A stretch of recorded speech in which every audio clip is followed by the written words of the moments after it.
Today it seems like we have become a nation obsessed with true crime. The success of the new series Monster, the Jeffrey Dahmer story, highlights our thirst for all things horrifying, gory, bloody, and real. Now, Monster landed the #1 spot on Netflix, was streamed for 200 million hours when it first dropped. Now, that's a lot of people spending a lot of hours consuming unthinkable, traumatic, and true events, really as entertainment, as fascination, as obsession. Take a look.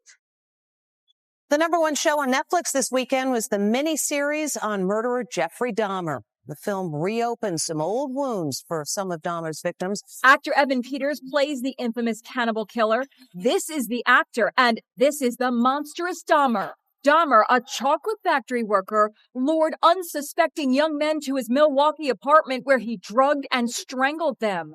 He dismembered his victims and ate their body parts. Dahmer's bloody history finally came to an end when a young man he had targeted for death escaped the killer's apartment and alerted cops. Dahmer was arrested and confessed to 17 killings. Now the new Netflix series is bringing memories of Dahmer's vile deeds flooding back. The woman who vented her anger on Dahmer watched the show's recreation of that moment and says, "It felt like reliving it all over again. It brought back all the emotions I was feeling back then."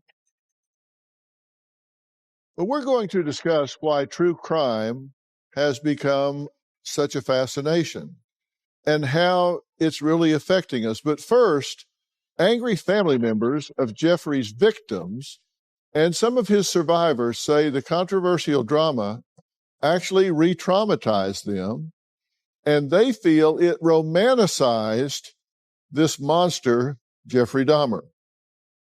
Some of them are here today to tell their story so they can be heard. Now, you've seen Hollywood's version. Today, we're going to be talking about the real story, meeting the real people involved and showing you the real monster behind the man. And we'll talk to the sister of one victim today who says the series glorified the man she calls Satan. And later, we're going to show you intimate, never before seen interviews with Jeffrey's own father and stepmother. This has never been seen. Take a look. Jeff did exhibit an interest in the way bones clanked as he picked them up and put them back into the metal pail.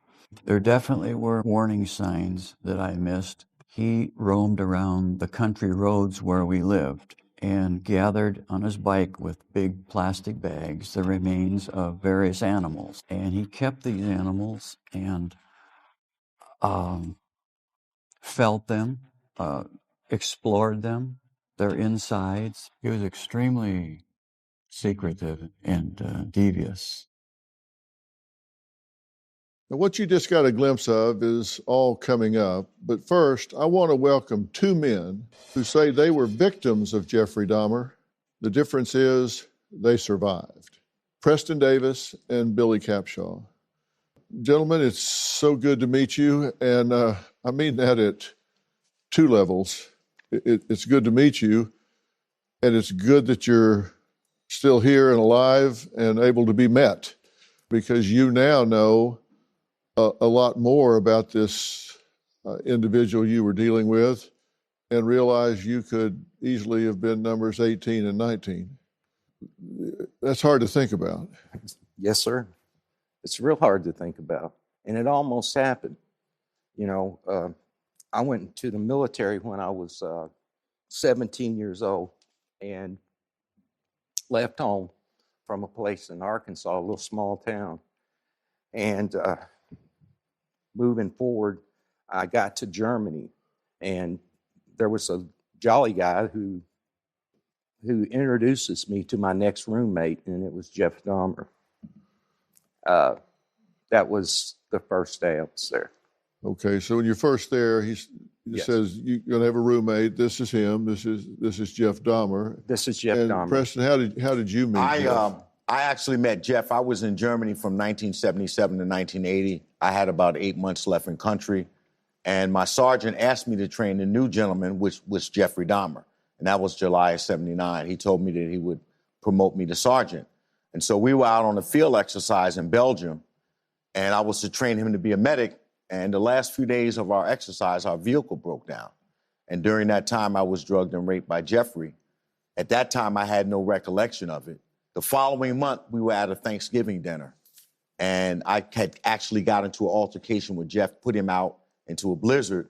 He came back with blood on his hands, didn't know where he'd been, what he'd done. Now, the only way I found that out was I was on the serial killer website, and I found out I was in a book called The Shrine of Jeffrey Dahmer, which was written by Brian Masters, and it mentioned me by name. It described the incident, and that kind of blew me away. At that point, I still really hadn't put it all together. And then when I left, this gentleman here replaced me. And I was contacted in 2012 to do a film on men rape in the military called Justice Denied. And so that's when I met Billy, and we went to Albuquerque, and we were in that film. And then it just started to take off. You know, God started revealing little bits and pieces. I went through my records. I realized I had all kind of rectal issues throughout my career. And that's basically how we met. And we've been doing this ever since. What was your first impression of Jeffrey? Was a very obnoxious individual. He was very different. And when I say that, I mean, you know, the average gentleman at 17 or 18 would talk about when we played football or basketball in high school, or I dated this girl, or I dated that girl. That was never discussed. He was just a very aloof type individual, smart, but just different. And, you know, once he drank, his whole personality would change. He was very racist. He talked about blacks, Jews, you know, how he was better than. And I remember precisely, you know, what he drank. He was a beef eater's gin drinker. And there was an incident where he urinated in my boots, and I beat him up because I boxed prior to going into the military, and they moved him out of my room. I didn't remember that. I thought I was fighting him because he called me out of my name. But one of the soldiers that I was stationed with recently told me that's what that altercation was about. Mm-hmm. And so I believe that was part of the reason why I was assaulted, as well as him being opportunistic. The reason I'm sitting here today, Dr. Phil, is, again, I was in Belgium. He had no way to get back to Germany. So if he had killed me, the questions would have been, well, where's Sergeant Davis? So technically, I'm supposed to be his second victim because he murdered Stephen Hicks in 1978. Mm-hmm. And he talked about that when he was drunk. Oh, I killed a guy. And we're like, you ain't kill anybody. Who would believe that somebody said they killed somebody? Right. So, Billy, when you met him, you said at first that he was really friendly and charismatic, friendly, kind of bows when he shakes your hand, kind of chuckles. So you meet him at first, and yes, he's very friendly at first, and so you're bunking with him. Mm-hmm. At first you think, okay, I've drawn a pretty good roommate here. This nice guy. First, but after the second night, things took a different turn. Yes, sir. At first you think, okay, I've drawn a pretty good roommate here. This nice guy. First, but after the second night, things took a different turn. Yes, sir. What happened the second night? He raped me, drugged me, and I'd have to, jumped out a window, 2-story window, broke my pelvis and my hip. Okay. Now, this was the second night. I was there. Yes, that sir. You were there. Yes, sir. And you said he drugged you and raped you. Yes. And he also beat you. Yes, he beat me so hard that I of course yelled, but if I yelled, he would hit me harder to stop the yelling. I just gave up. You know, and I cannot, for the sake of me, understand why anyone would want to glamorize that guy at all. That's sick. You know, it has to stop. Dr. Phil, I believe the military knew. I spent a many a night laying in my house, and I'm like, how could they not know? Because I was in the military. He had a very short stint. I was in almost 10 years.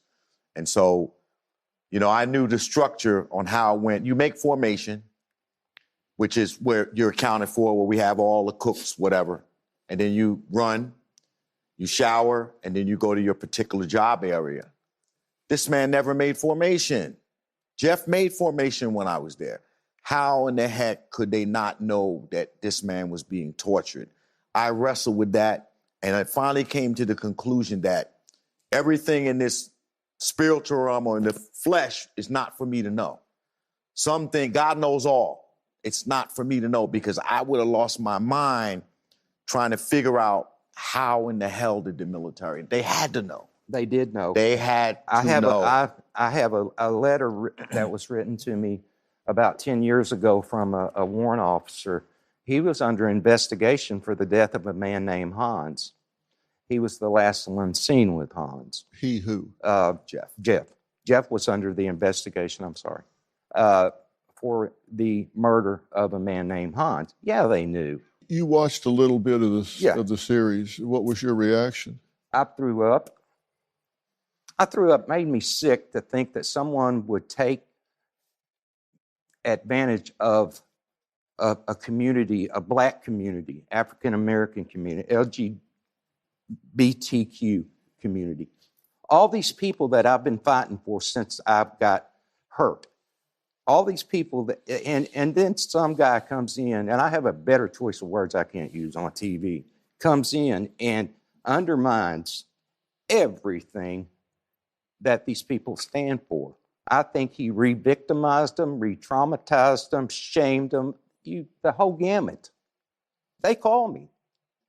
You know, this lady and this guy from Netflix call me.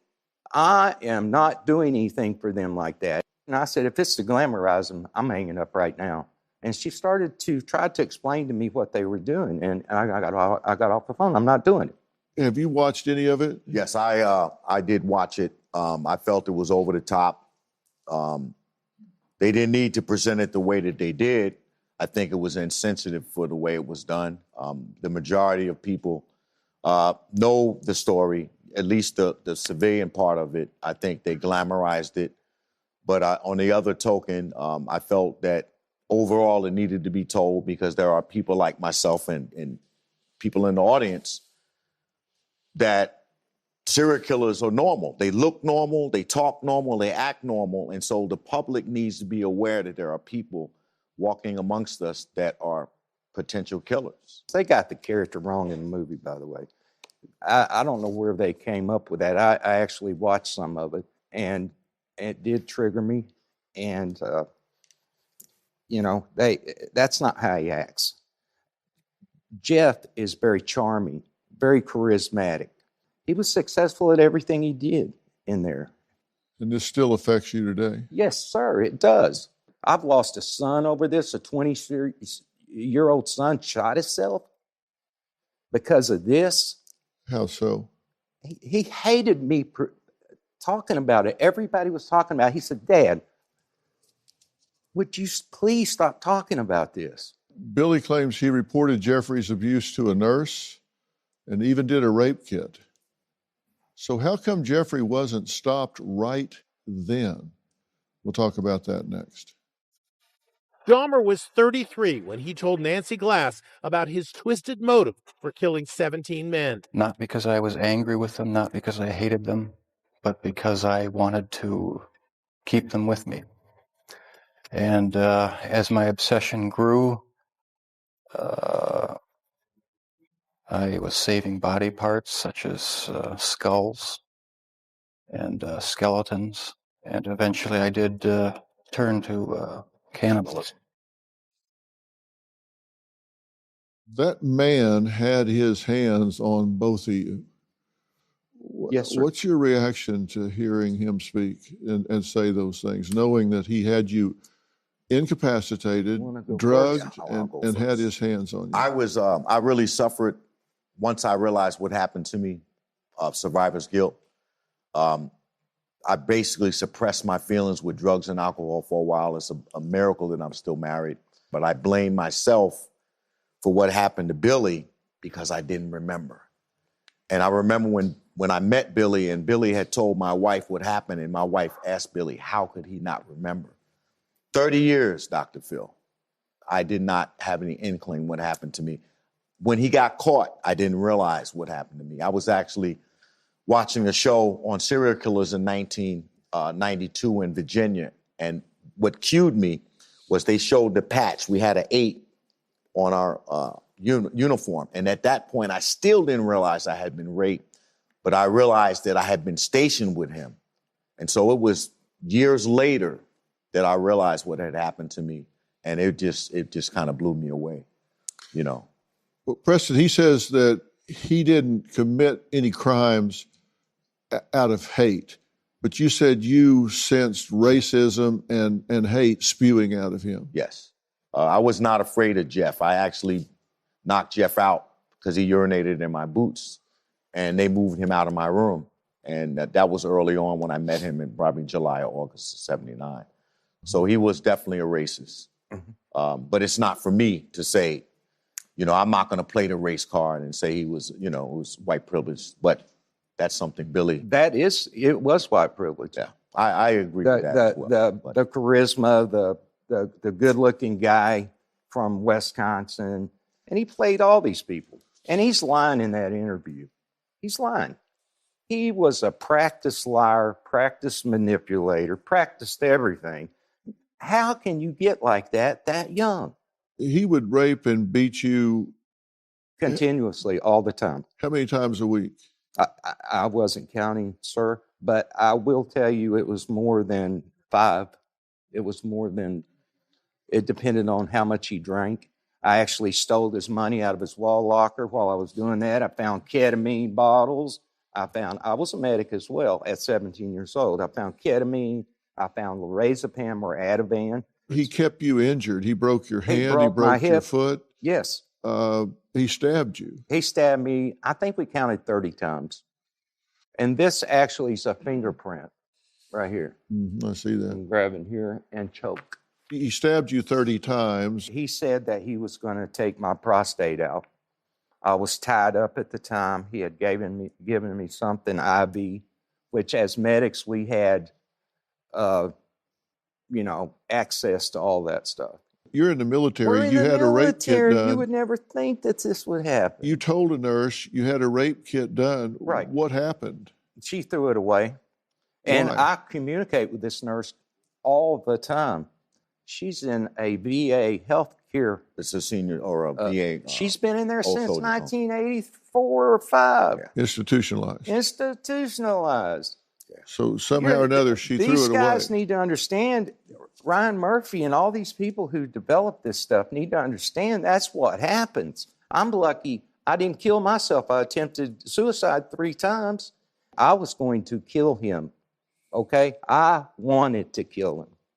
Trust me, he almost died. But I had enough sense and a great enough family and a mother that would have not understood that. I wanted my mama. I wanted my brothers and my 5 sisters. I wanted them back. And I knew if I killed myself, I knew if I killed him, I'd never see him again. Does it help you to be able to tell your side of the story now, here? Yes, it does. I'm happy to get to tell it. And I'm going to talk and talk and talk because you don't know what your freedom is until it's taken away.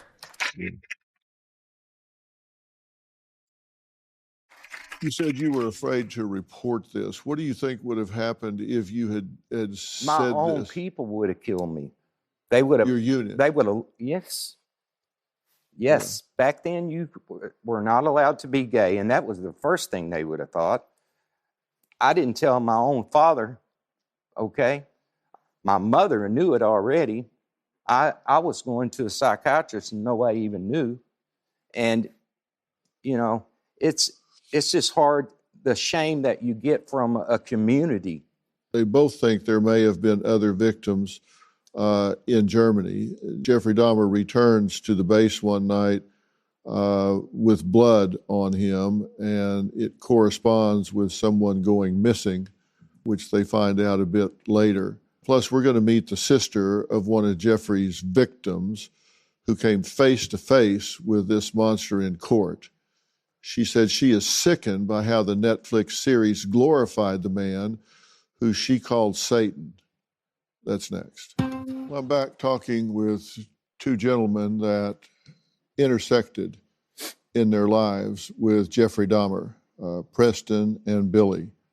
Before I have a few more questions for you guys, I'm curious, how many here have seen the Netflix series Dahmer? Okay, that's almost everybody here.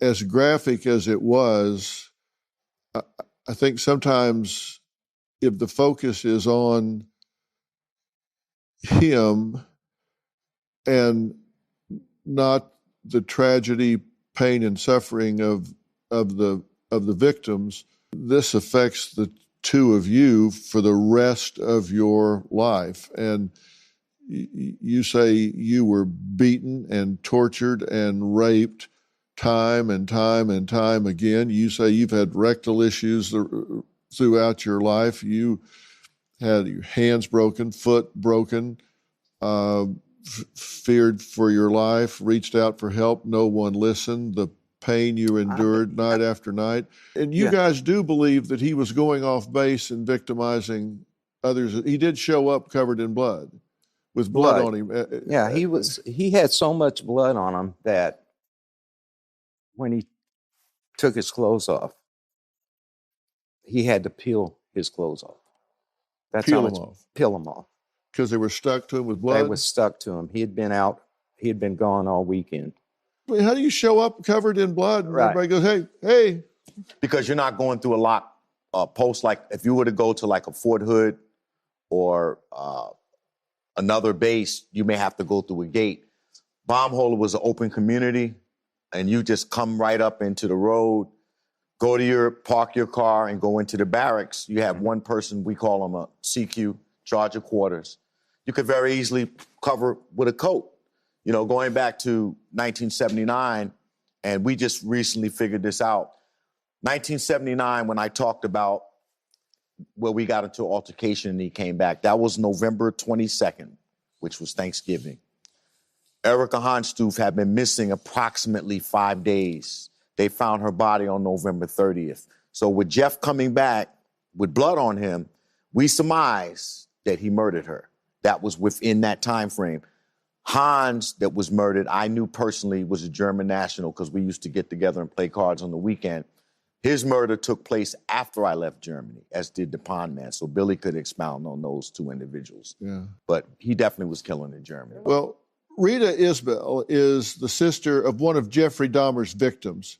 She was so overcome with emotion when she came, as she says, face to face with evil at Jeffrey Dahmer's sentencing, that she threatened to kill him and was dragged out of the courtroom. Never, Jeffrey! Jeffrey, I hate you!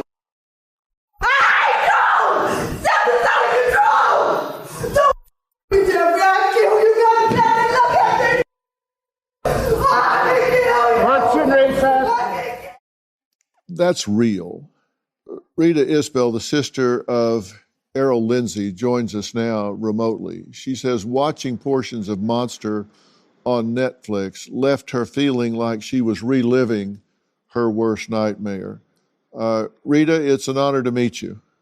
Same here. I'm just listening to the two gentlemen. It just blew my mind. That lets me know that I was right the whole time when I was in front of him, Dr. Phil. I felt it. You felt the presence of evil when you were with him. I felt it. Yeah. I had no idea.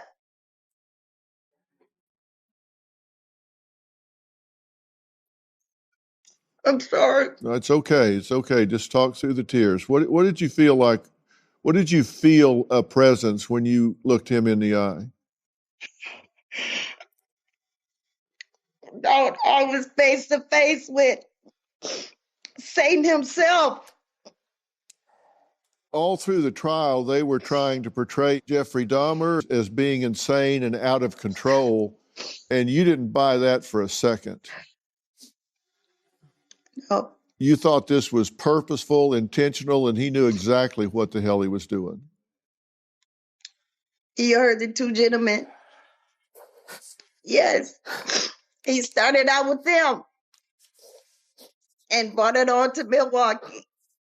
Did you know that your brother had met him at the time, or was this something that you learned after the fact? I learned after the fact. After the fact. I'm still learning. I'm still learning right today. And what weighs on you the most heavily, Rita? Every time I think that I'm done with the story, new stories come out, just like today. I feel so bad for the two gentlemen. I really feel bad for you. I do. That's why I'm crying right now. I'm crying for them.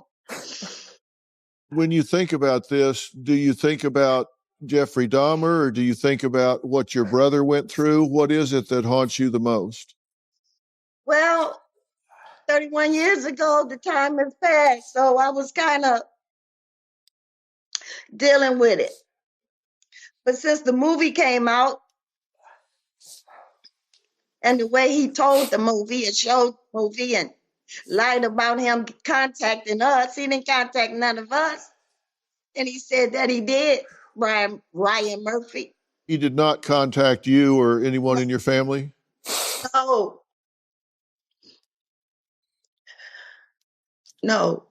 Let me read you a statement that he made. Ryan Murphy, the creator of the series Monster, claims he did reach out to victims prior to production of Monster. According to the Hollywood Reporter, quote, over the course of the 3.5 years when we were really writing it, working on it, we reached out to around 20 of the victims' families and friends, trying to get input, trying to talk to people, and not a single person responded to us in that process. So we relied very, very heavily on our incredible group of researchers who, I don't even know how they found a lot of this stuff, but it was just like a night and day effort to us trying to uncover the truth of these people. Don't act like you know me. You know, don't act like you know that history of that trauma. She don't know nothing. And I said she should have listened to me and the families. They could have toned that down. They could have toned it down. Well, Dr. Phil, I want to say this, and Rita, I'm sorry for your loss. To me, it should have never got to the 17. I can understand me because I was drugged and it was a one-time incident. But knowing the military for 10 years, they could have stopped it with him. And Rita, none of this was portrayed, and your brother lost his life. Tell us about your brother. Well, he just went to go and get a key made and ran into Jeffrey Dahmer. He asked him, would you like to make extra money doing our jobs? He said, yeah, let me go in here and get this done and come back out. He came back out. He told him, well, you have to come back with me to my apartment for more details. My brother was the one he drilled the hole in the head and poured the acid in. And my brother woke up and told him he had a headache, so therefore he had to kill him then. That's when he strangled him. Yes, child. Jeffrey Dahmer, like they said, he should have been caught many years ago. Say that you think Jeffrey poured something into your brother's head to try to turn him into a zombie. Recorded. Yeah, that's what happened. According to what Jeffrey Dahmer said, the gentleman was saying that the military knew about it. I feel that the police department here, they knew about it too. He had his way here in Milwaukee. Jeffrey Dahmer owned Milwaukee. He robbed you of your brother, and he robbed your brother of this whole life he had stretching ahead of him. And describe your brother growing up. I mean, this is a young man that you love dearly. Yes, he was more like my son than my brother. Very outgoing, very strong personality. He was a big brother to my children. He loved sports. He loved to eat. He tried to cook. There's not a whole lot you can tell because he was just what, 34 days being 19. Mm. His birthday was March 3rd. He left home April 7th. And I don't know if he even knew that he had children on the way. Well, I think it's so important that you have the voice and you're able to put this in perspective so people don't buy this fiction, this fantasy about who Jeffrey Dahmer was, because this was a cold-blooded, calculated killer. And there's no other way to spin that. This was a premeditated, planful, calculating killer that preyed upon those that he could get an advantage on, that he could get leverage on, including this young brother of yours. And I just so hate that for you. I hate what he was robbed of. I hate what you were robbed of. And I tell you, you were my hero in that courtroom. You gave a voice to what so many people felt and what needed to be said. And I was so proud of you for, giving your feelings a voice at that point. And I'm going to ask you to stay with us here. We're going to take a break. Coming up, I want to talk about the obsession with this whole thing, true crime with Jeffrey Dahmer. Is our thirst for this kind of content desensitizing us to it, where we don't really think about the impact on the victims? We'll talk about that next. And later, we're going to go inside the mind of a serial killer and hear the truth about who he was, not the Hollywood version. And we're going to hear it because you're going to see a never before aired interview I did with Jeffrey Dahmer's father and stepmother. You're going to find out what they knew and what they felt when they found out what they didn't know. Coming up. Yesterday, we spoke to two men who say they may have been some of Jeffrey Dahmer's very first victims.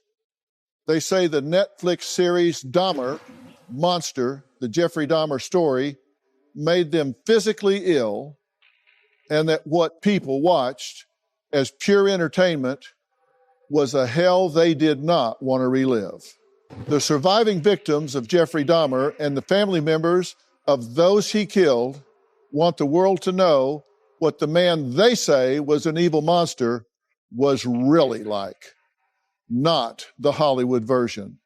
Today, we'll go inside the mind of a serial killer and hear the truth about who he really was from his very own father and stepmother, speaking out in a never-before-aired interview. Well, joining the conversation is a good friend of mine. We've known each other for a long time. I'm talking about famed former FBI criminal profiler Candace DeLong. Now, she is also host of an amazing podcast, Killer Psyche. Also joining us virtually from Syracuse University is renowned media scholar and professor of television and pop culture, Robert Thompson. Bob, when you look at this and other series, Manhunter and things where they really dig into killers, serial killers, what do you think the impact of that is on the general population that consumes that through their television? Well, I think, and it's so hard to talk about this after hearing the stories of people who survived actual encounters. But I think we have to make a distinction between the people these stories are about and regular people's interest in those stories. I don't think it means that we are sick as a population to be fascinated by stories like these.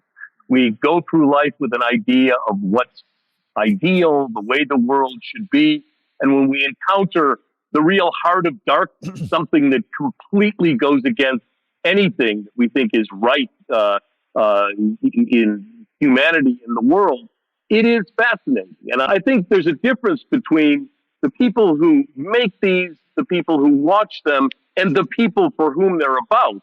that we have to be careful we keep that distinction clear. Well, you bring up such wise counsel in that regard. It clearly, for somebody that it's about, or even someone that's been through a similar situation, even if it's not about that particular killer, there's no doubt that it can trigger things for them. So it clearly has a different impact on gentlemen like you and Rita, whose brother was taken, and the 20 families that were involved, than it does for the rest of us. Now, the question is, has our culture's obsession with true crime desensitized us? Take a look at this sample from social media. Have you watched the new Jeffrey Dahmer series yet? No, I don't really have any interest in watching that. Really? I'm like obsessed with true crime, so I watched it immediately as soon as it came out. I took the day off of work just so I could binge it all. I didn't even get up to eat or use the bathroom. I ordered diapers just so I could sit there in bed all day. Women make up the vast majority of true crime fans. We are obsessed with it. Her arms were cut off. Her legs were cut off. Her ears were cut off. Her tongue was cut off. Her nose was cut off. Jeffrey Dahmer is hot. Apparently, there's a whole community of people on the internet that seem to think Jeffrey Dahmer is very, very attractive. How likely is it that this guy can kill me? Male, about 5'9", probably says he's 5'10". Creepy mustache, I'm gonna say chances are very likely. So I was gonna go on a nice walk in the forest. Then I remember what I learned from all the true crime I've been watching, and statistically speaking, I probably might not make it out of here alive. I never worry about my husband killing me and getting away with it. I've seen how he cleans. So I realized I must watch too much true crime, because when I got my coffee, it was like 8:24. And I was like, from an alibi. What alibi? Do you guys in the audience, do you learn something from watching some of these shows? Okay, right over here. I'm a huge fan of true crime and Candace's shows as well. I watched 2 or 3 episodes of the Dahmer, and I could not watch it anymore. Mm-hmm. I've seen all of the other true crime series, and for some reason, this one really affected me, and I could not watch the entire series. I felt for the victims. It was just so disturbing. I could not watch. Coming up, more of the reality of who Jeffrey Dahmer was and what turned him into the monster that fits so perfectly into a dramatic horror TV show that America is watching. Almost 20 years before Monster, the Jeffrey Dahmer story premiered on Netflix, I sat down with Jeffrey Dahmer's father and stepmother. I think watching this, you have to admit, you can see how his life writes like a Hollywood horror movie. Hello. Hello, Dr. Phil. Phil, how are you? Hello, Dr. Phil. Good to meet you, sir.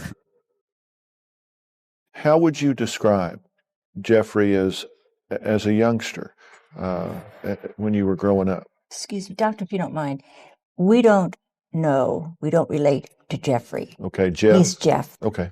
Thank you. Let me ask you some things that, and I think these are right and accurate from your book.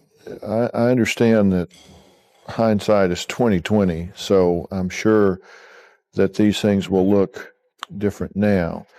But Jeff was fascinated with a rotting animal carcass under the house and played with the bones and referred to them as fiddlesticks.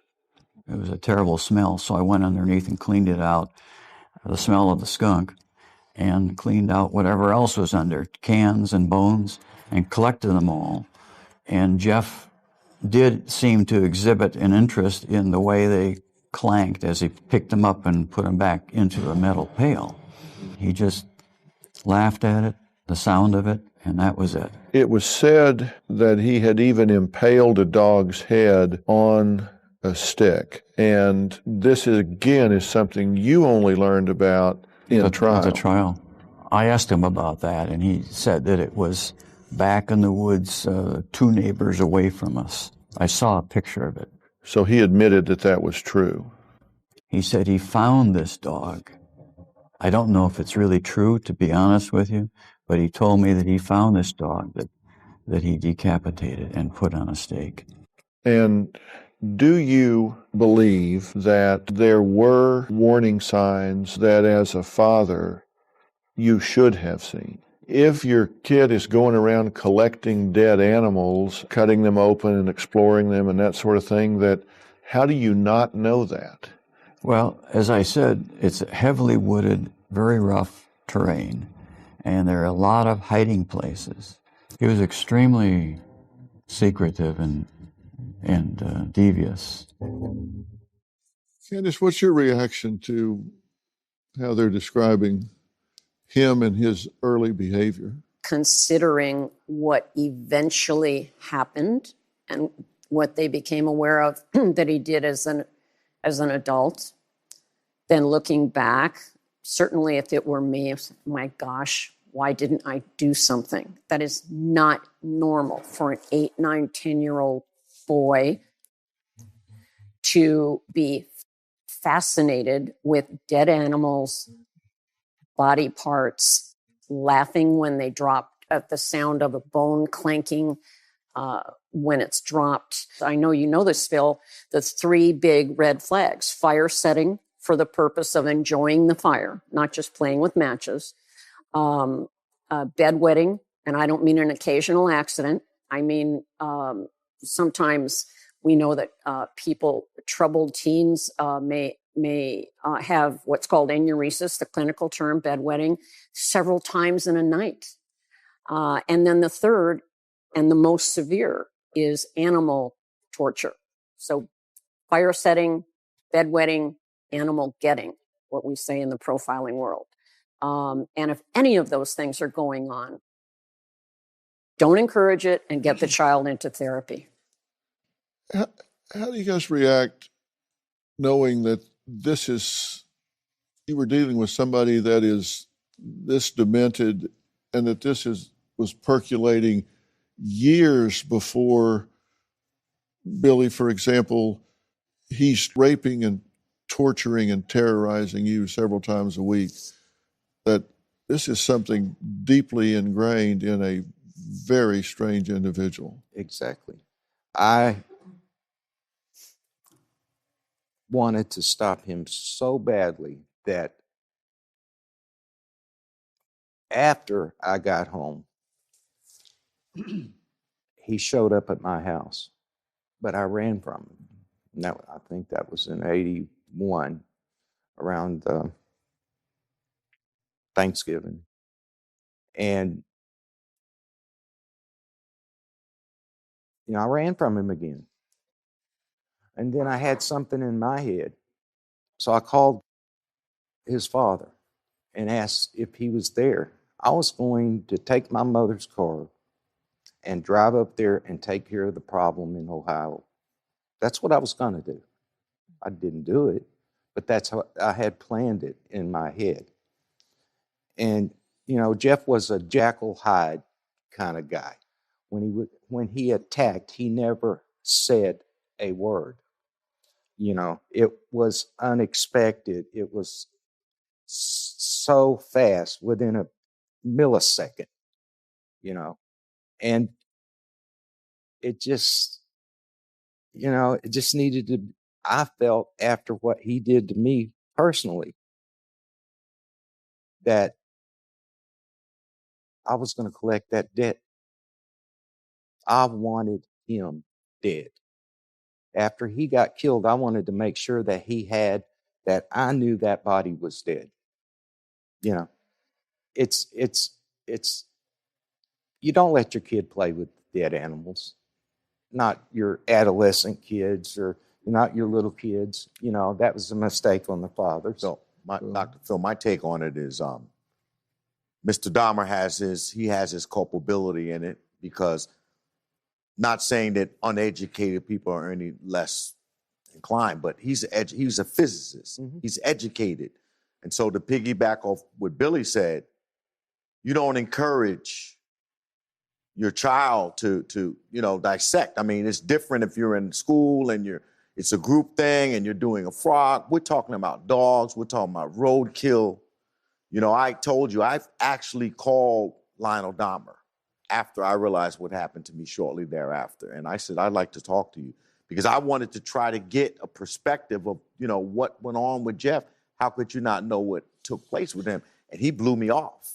Well, I don't think we need to talk. And he hung up on me. He may have been educated, but he was incredibly naive. Jeffrey's father also talked about a horrifying discovery he almost made when he found a suspicious-looking wooden box belonging to his son, and he asked to look inside. Tell me about the locked wooden box that you confronted him about. On several occasions, my mother had complained about seeing some pornography around. So when I made the visit to Milwaukee, I saw this box in the closet in his room. I said, I'm going to open it. And I started going down to the basement to get a tool to open up the box.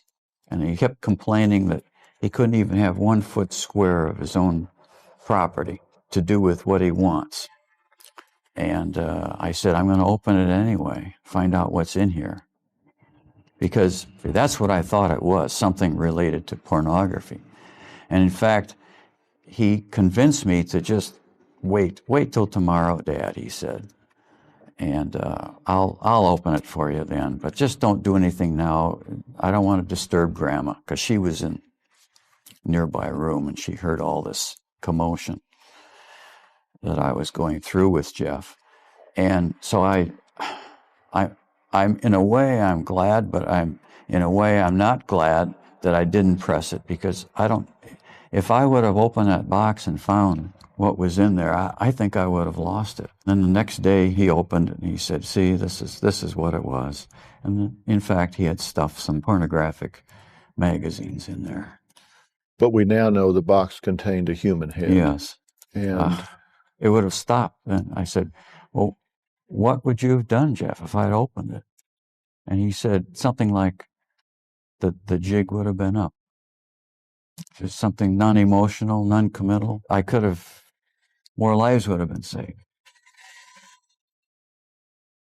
So, Bob, this is straight from a horror genre script, right? Yes, this is very much a horror movie kind of thing.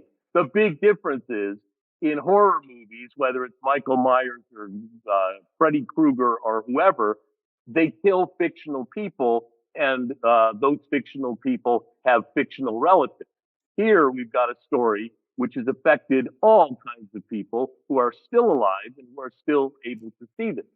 I would say one quick thing we haven't mentioned yet, that as much as, and glamorizing almost always happens, especially with a 10-part show, but this film actually does make at least some concerted efforts to talk about some things that I think the other Dahmer movies and others haven't. And that is this idea of, how did he keep getting away with this? Why were the police responses to people who kept calling as bad as they were? When the Reverend Jackson, or the actor that plays Reverend Jackson, comes in the last half of this series, we do begin to get those arguments of policing issues, of underserved communities. And by the time this whole thing is over, I think some consciousness has been raised about how something like this was allowed to happen 17 times over. Yeah. And Candace, the naivete of this father of saying, okay, I want to know what's in that box, but I'll give you 24 hours so you can empty it, clean it out, stage it, put something in it you want me to see. He didn't want to know what was in it. How many people would still be alive today? And he even admits that. It's the culpability, Dr. Phil, that I spoke about. How did Jeffrey become what he was? His father has a theory about that. We'll hear what that is when we come back.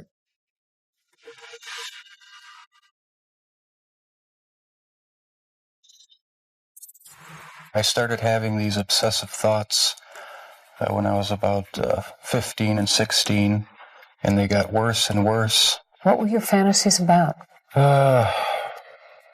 They were sexual fantasies of control, power, complete dominance. They became reality. Jeffrey Dahmer's father revealed they may have missed twisted signs of evil in their son as early as 5 years old. How old was he when his mother left and took his brother? Just turned 18. What effect do you think it had when she left and took his brother but not him? Sherry and I came upon our house, and Jeff was there all alone. And Jeff looked like an abandoned animal. Or how would you describe it? Well, he was forlorn. Yeah. He stated later that he felt totally, it's the first time he felt so lonely. That's when he went out looking for someone to stay with him. He was so lonely. That was the He first felt murder. abandoned And we didn't know he was left alone. And he had already done this first murder. He apparently felt so alone that he picked up this hitchhiker. And when this hitchhiker wanted to leave, he wanted him to stay so badly, he hit him with a barbell. And I kind of think that it was more of an accident than an intentional, thought-out killing. I'm bothered by the mindset here. If you break down the structure of some of those sentences, that's when he felt so alone that he didn't want this person to leave. So it then follows that he kills him so he'll stay. It's like, this is what people do, right? I don't want you to leave, so I'll kill you so you can't. No, that's not how you reason your way through that. The fact that that's even part of your sentence structure, your thought process, those thoughts don't follow on. He was so alone, he didn't want him to leave, so he accidentally picked up a barbell and killed him. No, that doesn't follow on. And it's that kind of thinking that contributes to this kind of conduct. I believe serial killers are created. You have to have the perfect storm to create it. I don't think you're necessarily born a serial killer. He didn't make those choices for Jeffrey, and he didn't.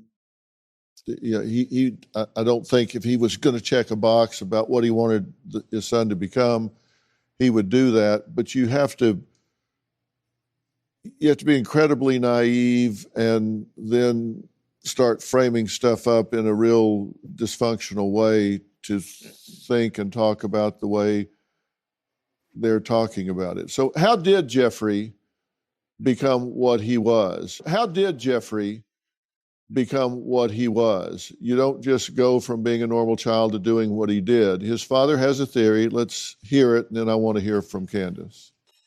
Now, tell me, when you tried to deconstruct this in your mind and say, how in the world could this child that I laughed with, that I wrestled with, that used to run and jump on his grandmother and joy and excitement, how could he wind up to be this murderer, this serial killer?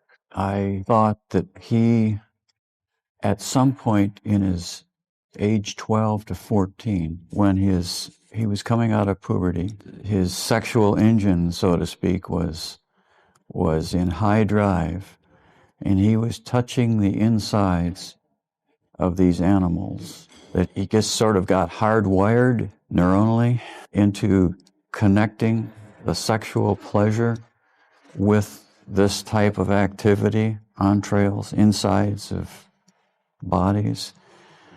That's the way I thought about it after thinking about it for a while. At first, I couldn't fathom how he turned out to be this far down the continuum.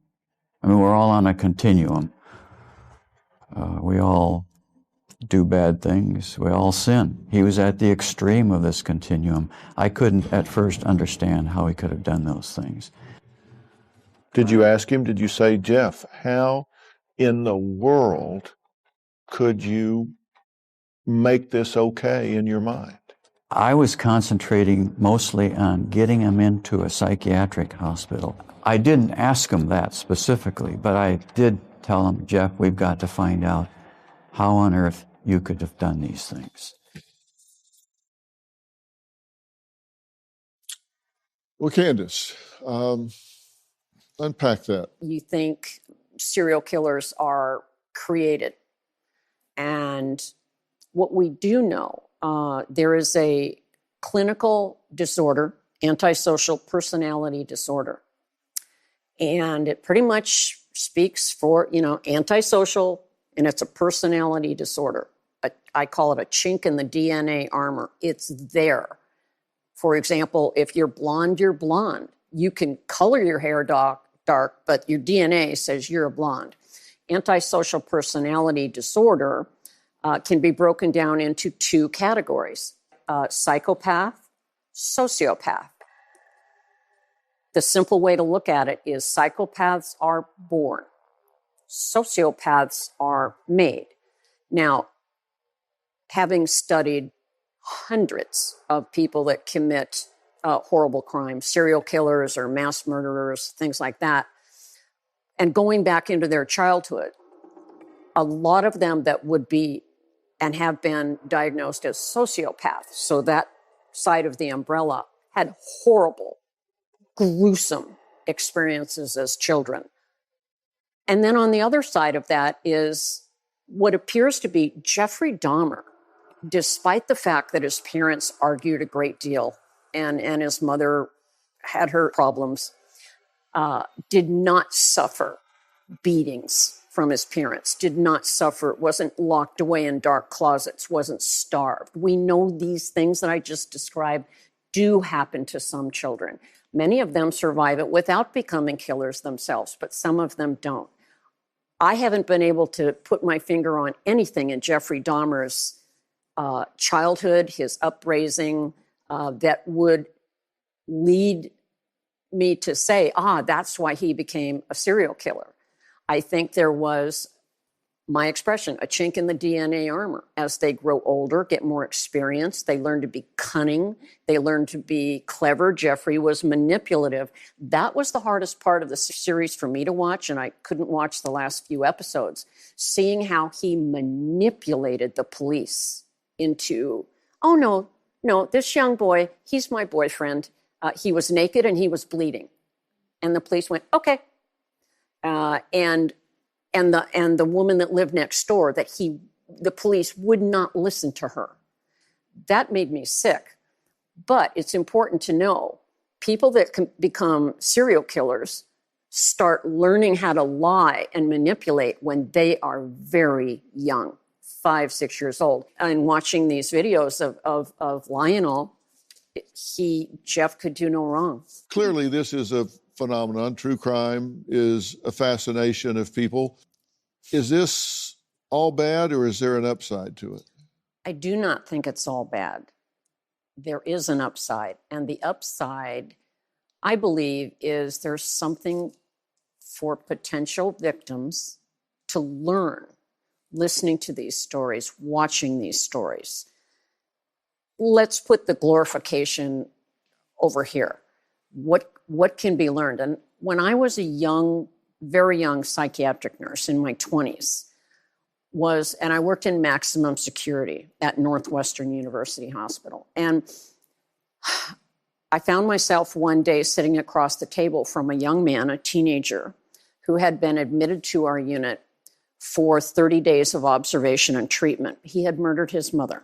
I wanted to know what in the world could have been going on in his life with his mother, the one person in the world to whom he was dependent on finances, love, housing, everything, and he murdered her.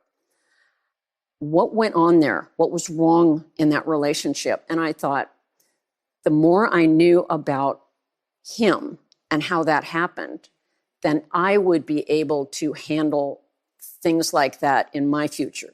Not that I'm concerned about killing my mother, of course, but there were other patients through the years that were on the unit because they did something horrible to another person. And I thought, the more I knew about them, why they act that way, why they did it, how they did it, how did they get away with it, I thought I would be personally safe for myself if I ever encountered anyone like that. Both of you have said that Dahmer presented with one persona, and then when he got in a different situation, privately shifted to another. And one of the things I've talked about before is, we're raised to give people the benefit of the doubt, and I've always said that's insane to me that you give people the benefit of the doubt. You collect data, and when you have enough to make an informed decision, you make the informed decision.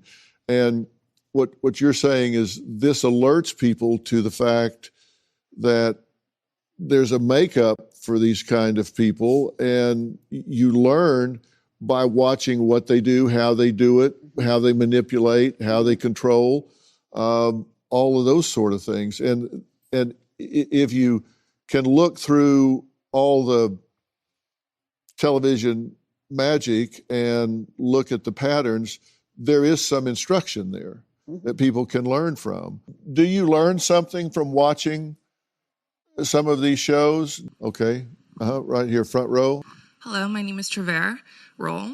I watched the movie or TV show on Netflix with my husband, who couldn't sit through the first episode.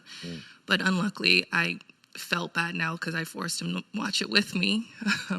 But what really got me was the ending, just having that sympathy, because I am religious, and the glorification of seeing somebody that did so many crimes and just witnessing or just glorifying the fact that he got baptized kind of really moved me, in the sense of this conflict of trying to have sympathy for somebody that does something so evil, and have victims and families that's suffering from it. And that really put me in a spiral and made me rethink about the things that I want to watch, the things that try to manipulate my sympathy for these evildoers in life.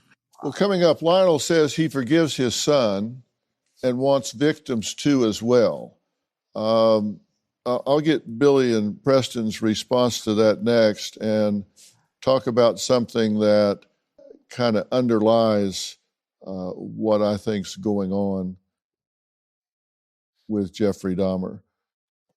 And we're starting to push the envelope of evil. I'll be right back. I want to thank all of my guests, Professor Bob Thompson, former FBI profiler and host of the podcast Killer Psyche, Candace DeLong, for their insights, Rita for being a voice for her brother Errol, and again, Billy and Preston for sharing their stories. Tomorrow, home movies of Jeffrey as a child that I promise you don't want to miss. They're haunting. Today, what creates a monster? Is it nurture? Is it nature? Parents? DNA? As the popular new Netflix series Dahmer, Monster, the Jeffrey Dahmer story, pushes the heinous crimes of the notorious serial killer back into the spotlight, what can we learn about what made him the evil that he was? Over the past 2 days, we've been speaking with victims of Jeffrey Dahmer who claim he was 1,000,000 times more terrifying than any horror series could ever hope to be.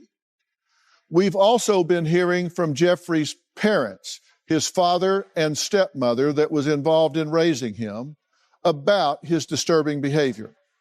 Now, before we continue with their never-before-seen interview and some chilling home movies about a young Jeffrey Dahmer, here's what Jeffrey's dad had to say about being in contact with relatives of some of the victims. Have you spoken to any of the families of his victims? We've spoken to several, but there was only one that we've become very close friends with, the sister of one of the victims. And to this day, we remain good friends with her. If those families are watching this now on television, is there anything you want to say to them, either from you or on Jeff's behalf?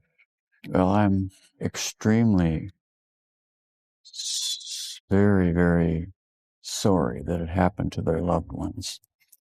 And if I could have done anything to prevent it, I would have.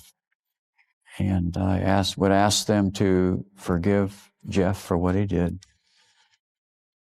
He's paid the price, I believe, now.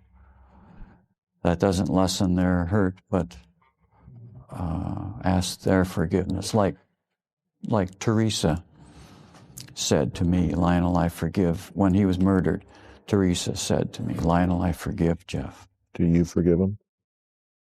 Yeah, I forgive him now. I mean, it's really horrible to think of, to try to keep thinking of all the things he did. But even though he did all these horrible things, we forgive St. Paul for all the people that he killed in the name of God, in the name of Judaism. He was forgiven completely. And so if God can forgive, which is demonstrated in the scriptures, if God can certainly forgive St. Paul, the teaching is, of course, that anyone can be forgiven. What's y'all's reaction to that? For me, that's a very hard way to answer that. Forgiveness to me has different levels. Stuff that he did consume me, that probably fueled my my alcohol and my drug use. But that said, forgiveness is not for so much the individuals, for myself. So to answer your question, no, I don't forgive him, but I don't hate him, if that makes any sense. Mm-hmm. I hate what he did, but it doesn't consume my life anymore because I was basically, locked in that. It's hard to explain. Maybe you could help me, Dr. Phil, if you know what I'm saying. I don't forgive him, but because the hatred, if I still hated him, I'm hurting myself. It's like fire is a good tool, but if it's unchecked, it burns out of control. So I would have burned myself out. Billy, what do you say? That makes sense. I'm going to say no. And I'm going to say, because it keeps going, a generation's what, 20, 30 years. Lost a son, lost a wife. My family goes through hell all the time. And when I was in therapy before my doctor passed away in 2008, part of the therapy was to be able to get rid of these conflicts, the anger, the being able to forgive, and stuff like that. But I'm not so sure I can forgive him. This is my brother. We're tied for life by what we survived. Rita, how about you? Him, I forgive. The deed, no. That's how that works. Yeah. He is a person, I forgive that person. What the person did, no. How about Lionel? Do you forgive him for his shortcomings in this drama and tragedy? I'm not sure. I guess I was a little bit naive. I didn't think enough I was concentrating too much out of the premise that everything right with the spouse would automatically cause things to fall in place with the family. I just wish I had had a little bit more smarts to feel that I should be putting some of that effort with my son.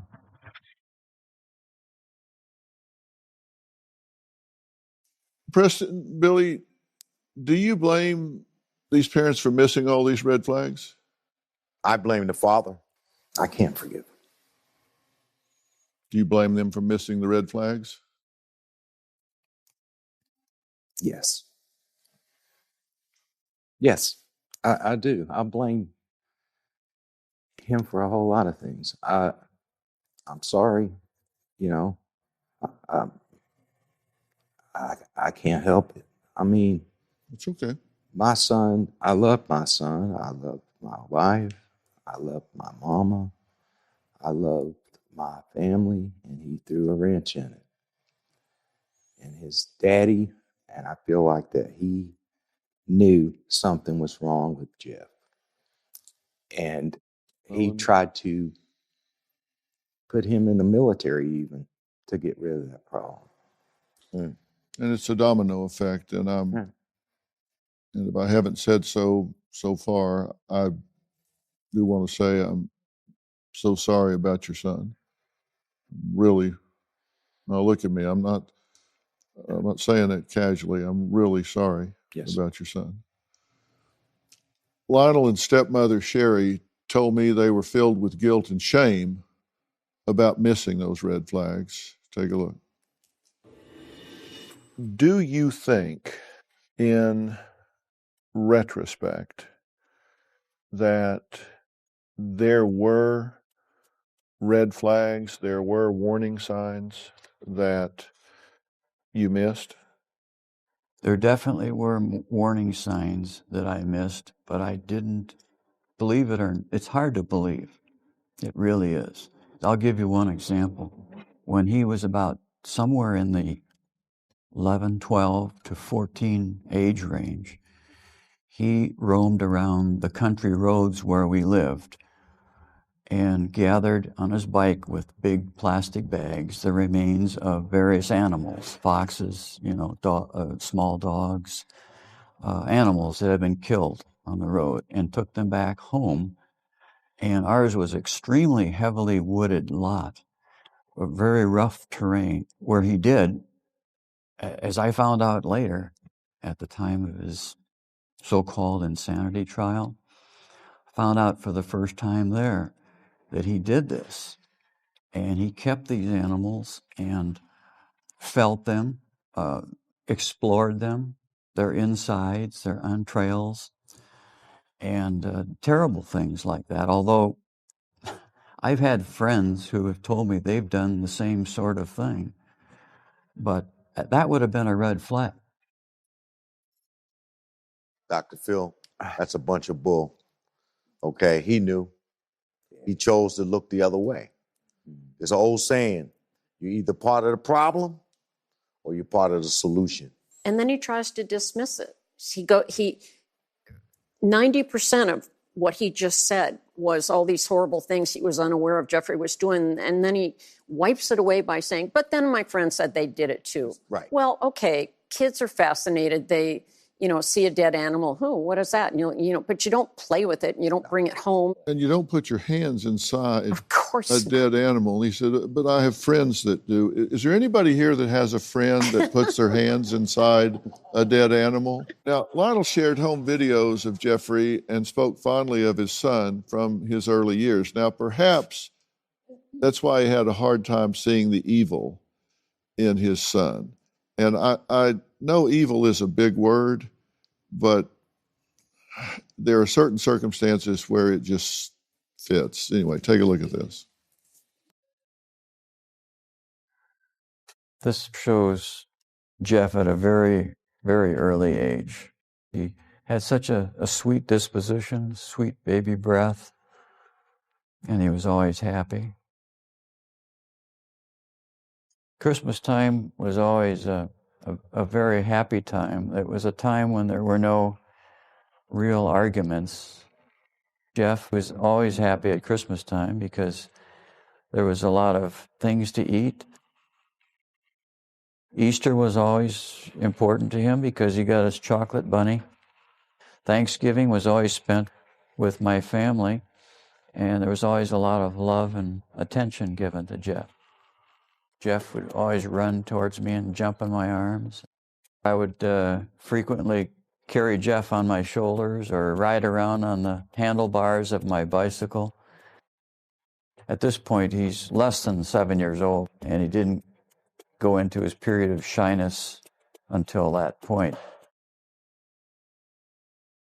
Jeff, Dave, and his mother were happy, and I was happy that Jeff liked him and accepted him. They were 7 years apart, so I wouldn't say that they were extremely close in interests, but they did things together.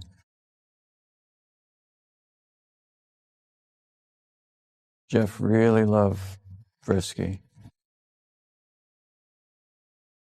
He just loved the way Frisky paid attention to him and licked him and romped around with him. Jeff always had an interest in nature. He was very inquisitive. He liked biology class in school, and We did several things together for science fair. This is at Grandma Dahmer's house. He loved his grandmother dearly. Yeah. He knew it was unconditional love. Yeah. Grandma never judged anything. He was just loved. Packed his lunch when he went to work when he was staying with her in Milwaukee. Made dinner for him. Was always concerned about everything he did. Jeff did a lot of riding on his bike on the rural roads. That's the bicycle that we learned that he had used with big plastic bags to travel around the rural roads to pick up roadkill. He was 12 to 14 years old. The happy little boy. And yet this was when he was 12 years old. So it was sort of at the beginning of this strange association between roadkill and his sexual urges. Things were forming in his mind that you can't see just by looking at a picture. He looks like a happy youth there. Anybody besides me bothered by that tape? Anybody? First off, I'm bothered just by the way he's handling that dog. Yeah. And then large plastic bags driving around picking up roadkill. What the hell are you doing picking up roadkill? That's not something that's your average afternoon on your bike picking up roadkill and bringing it home. And what are you going to do when you bring it home? And he said, well, he's just a happy little boy. That's not a happy little boy's normal activity, right? Is it? No, it's Does not. that ring right to anybody? No. You know, Candace, you were saying there's a chink in the DNA. And, you know, the truth is, these people do walk among us. They really do. And there are people like Candace and myself who deal with these people. We sit across tables from them. We interview them and talk to them. I've been to prisons and interviewed these people time and again. And there's something we refer to as the dark triad that is present in certain people. And it's what you were referring to before. And I saw it in Jeffrey. There are three characteristics to what we call the dark triad. And one is psychopathy. You know, these are just psychopaths. They don't have the ability to feel remorse. They absolutely exploit other people. They'll be aggressive and do anything. There's a narcissism there. They believe they are entitled to do what they want to do, that it's okay. They have a different set of rules. They'll do anything to anybody, anytime.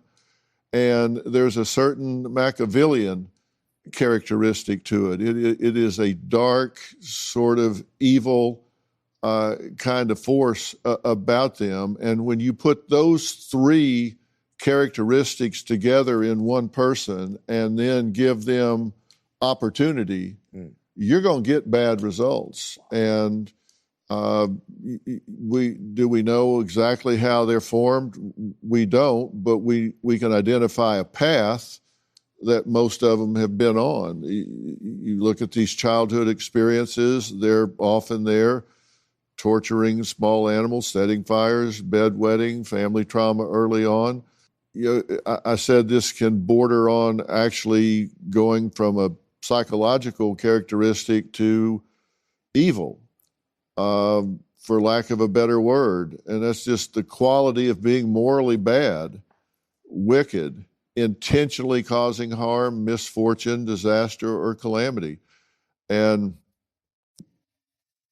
I know I've told our boys, because of the things I see and the things that I know, spending 45 years and in this profession and dealing with people in the prison system, I've told our boys from the time they started going out and being in public, you need to realize there are people that get up every day, get dressed, and go out and they don't have a good night until they've inflicted pain on somebody.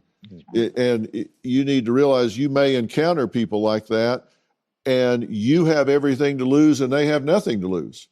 So they can hit you in the head. You need your brain. All they need is to inflict pain. And so recognize that sometimes your best defense is to walk away, just get away from certain people. And you need to be aware there are those people out there. And all of you at home need to know these people are among us. Yes. There are Jeffrey Dahmers walking among us right now. Jeffrey Dahmer's murderous orgy is over. Throughout the trial that found him sane, grief-stricken families of the 15 men and boys Dahmer killed and mutilated held their peace. Destroyed the baby of the family? And I hope you go to hell. Only the sister of Errol Lindsay was unable to contain her rage. I don't want to ever see my mother have to go through this again. This was a case to tell the world that I did what I did not for reasons of hate. I hated no one. I knew I was sick or evil or both. I am so very sorry. I deserve whatever I get because of what I have done. There is something I'd like to address too. As Father said, his so-called insanity trial. Jeffrey Dahmer's insanity is a legal term. It's not a clinical term, and it means the person did not know the difference between right from wrong at the time they committed the behavior that they're being charged with a crime. And Jeffrey Dahmer, not insane. He knew what he was doing was wrong, and he chose to do it. His prima facie behavior of trying to cover up and hide his crimes indicated that he knew they were wrong, or he wouldn't have been trying to cover them up and hide them. Exactly. You don't try to hide something unless you know it's wrong. They're always looking. They're always hunting. And their victims are nothing more than a prop in a fantasy, their fantasy that they want to play out. And you're there to help them do that, but you don't know it. So don't let your guard down. Don't ever go away with someone. Someone, as one of the, I think you mentioned, Rita, that he said to your younger brother, would you like to earn some money? Well, yes, I would. Well, you have to come to my house. No. Mm-hmm. What he was trying to do was get your little brother from an area where he might be seen to a private area where he could hurt him. Right. So teach your kids and yourself, don't ever go with someone who's trying to get you to go somewhere with them, into their house, or let me walk you out to your car. This is a bad neighborhood. Yeah, because you're in it. No. Don't let your guard down. You need to think about it every time you decide to get mouthy, or every time you decide to shove somebody, or every time you decide to swipe right and go meet somebody in a place where you don't have protection and you don't have cover, because they're out there and they're not going to identify themselves. Yeah, I've talked about evil, which is really certainly not a diagnosis. It's more descriptive. I've seen it more than once. And I want you to consider whether you use that term or some other concept to know that there are bad people in this world. We've been talking about one today, but I want you to have that concept in your mind, because how bad people get leverage on good people is a whole concept you need to consider. We'll talk about that after the break. You know, there are all kinds of people in this world. You know, we all know that.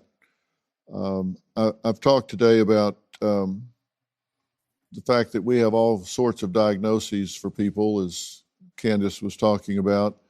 We have antisocial personality, something we call psychopaths, sociopaths.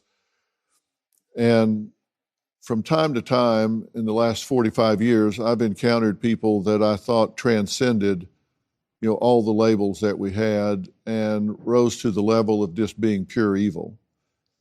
I haven't seen them very often, but there are times that I've encountered those that I thought, yeah, this goes to a whole nother level. And I'm going to show you an example of one of those people that I was asked to interview in Tennessee. I was asked to interview this person by his lawyer. And when I arrived at the jail to interview a Zachary Davis, the guards there really didn't want to be in the same room with him. He was shackled, hands and feet around his waist, but they seriously didn't want to be in his physical space because they sensed such a evil energy around this individual. I'm going to tell you, you may not want to watch it, so it's very brief, but if you want to look away and just listen, you can do that. I'll just tell you ahead of time. But I think this will put you on alert to what's out in society. Let's take a look at the clip.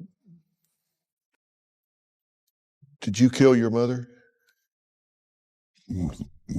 Yeah. And why did you kill her? She wasn't taking care of my family. And so because she wasn't taking care of you and your family, you decided to kill her. And where did you hit her? In the head. Where was she when you did this? She was asleep. You've got a sledgehammer in one hand, and you open that door. What's going through your head at that moment? My mind was pretty much blank. And when you swung that hammer the first time, did you swing it hard? Mm-hmm. Did she make a noise? I could just hear the hammer hitting her head. And what did it sound like? It was this wet, thumping sound. And then you hit her again. And again. Yeah. You said maybe 20 times? About. Why so many? I wanted to make sure she was dead. Did you laugh when you were hitting her? Yeah. Why did you laugh? I just thought she deserved it. You heard when I said, did it make a sound? You heard him laugh when I said that. I asked him if they came in and said, hey, there's been a technical error and we're going to have to release you. Do you think you would be okay to go back out into society? And he said, yeah, sure. And I said, you don't like criticism.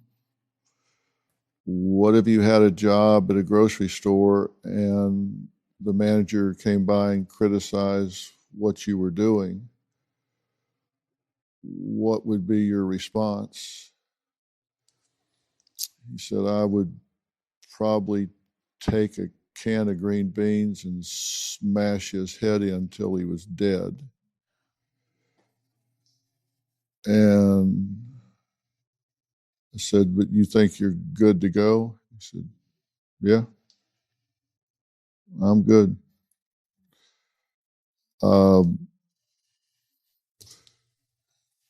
No feeling, no affect. Only time he showed any feeling at all was to laugh at the sound of his mother's head crushing under the sledgehammer. That person, someone just like him, is walking around out there today. Jeffrey Dahmer, I think, was cut from that cloth. I'm trying to make you paranoid. I'm trying to make you aware.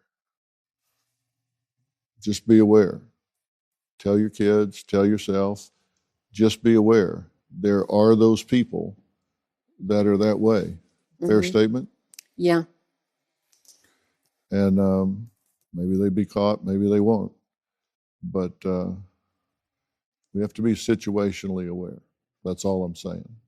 We're going to stop for today. I want to thank the two of you for having the courage to come here and talk about this. Rita, I can't thank you enough for coming here and sharing your thoughts and your feelings about this. Your insights and your contributions have been tremendously appreciated, and God bless you for sharing about this and talking about the things you did. Thank you. You've added a lot to this. The three of you have meant an awful lot, I think, to people to get the real story here of the impact this has on people, and you've acquitted yourselves very well. So I'm honored to have had the three of you here. So thank you very much. God bless you, Rita. Thank you. You too. A special thanks to Professor Bob Thompson.